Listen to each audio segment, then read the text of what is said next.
fille, hein? Et là, je vais vous raconter l'histoire. Alors, j'aimais une fille, mais j'avais peur de lui dire. On se rencontrait souvent, mais je manquais jamais de fuir. On se regardait les yeux dans les yeux, mais personne ne disait mot. On se faisait les yeux doux, et puis elle me tournait le dos.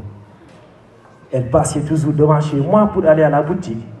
Elle me trouvait toujours devant chez moi, car je savais qu'elle allait toujours à la boutique. Afin, je veux dire que je l'attendais toujours devant ma porte. Elle était nouvelle dans le quartier, tous les yeux étaient braqués sur elle.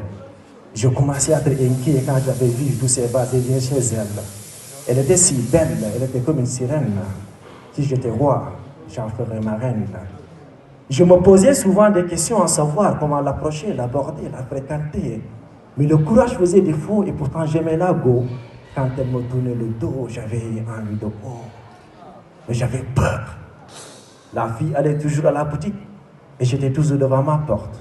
On se faisait toujours les yeux doux, mais toujours. Alors un jour, par pur hasard, elle me dit bonjour. J'en revenais toujours pas, j'avais juste répondu bonjour. J'en étais tellement content que j'en avais parlé à un ami. Il me donna quelques conseils, il me demanda de prendre mon courage à deux mains. J'ai souvent essayé, mais il me filait toujours entre les doigts. Il était tellement petit qu'il passait toujours par le même endroit.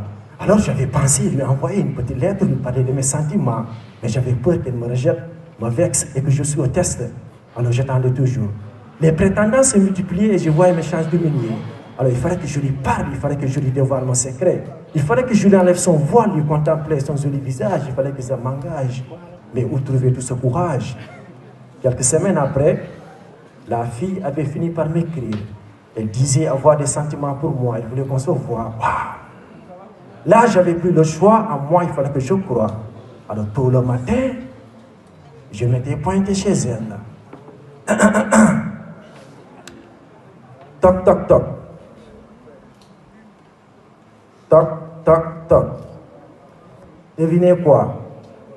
La fille a déménagé. Maintenant, elle habite à Podor, au quartier Tchofi. Je viens de chez elle comme ça, on m'a dit qu'elle est partie à une soirée slam. Si elle est là et qu'elle m'entende, qu'elle lève la main, afin que je lui déclare ma flamme. Slam.